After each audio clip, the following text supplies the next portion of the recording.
फरमाते मैंने दुआ मांगने का तरीका अपनी बीवी से सीखा। हजरत वो किस तरह? फरमाने लगे मेरी बीवी ने ना मुझे कोई काम बताया, कुछ पैसों की जरूरत के लिए कहा, तो मैंने उसे कहा कि भाई अभी मेरे पास नहीं है, कुछ दिनों में आते हैं तो मैं दे दूंगा। औरतों की आदत होती है, वो बार बार याद कराती हैं। 2-4 दिनों के बाद फिर उसने कहा हजरत वो मैंने कहा था कुछ पैसे, मैंने उसे कहा कि अभी मेरे पास नहीं है, कुछ दिनों में मिलते हैं तो मैं तुम्हें दे दूंगा। उसने कुछ दिनों के बाद फिर कहा हुजूर वो मैंने कुछ पैसे कहे थे। फरमाते मैंने डांट दिया, मैंने कहा कि क्या तू रोज मुझे शर्मिंदा करती है, कहा ना मेरे पास नहीं है, होंगे तो दे दूंगा, तू रोज याद कराती है। फरमाते उसने पहले तो मेरी डांट को सहा,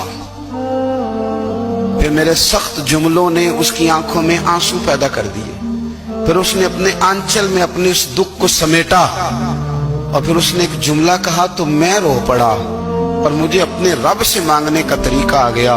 मुझे कहने लगी हजरत जी आपने डांट दिया, मैंने सह लिया, पर आप ही मेरे शौहर हैं, बताएं ना आपसे न कहूं तो मैं किससे जाके कहूं।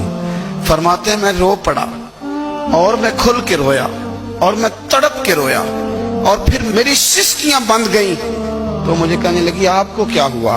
मैंने कहा मुझे भी दुआ मांगनी आ गई है। जब मैं उसे कहूंगा ना अल्लाह तू ही मेरा रब है, मैं तुझसे न कहूं तो मैं किससे जाके कहूं, मैं क्यों किसी बंदे से सवाल करूं, मैं क्यों किसी दुनियादार से कहूं, मैं तेरे बंदों का नेक बंदों का वसीला लेके तेरे महबूब की गुलामी लेके तेरी बारगाह में आया, तुझसे ना मांगूं तो किससे मांगूं।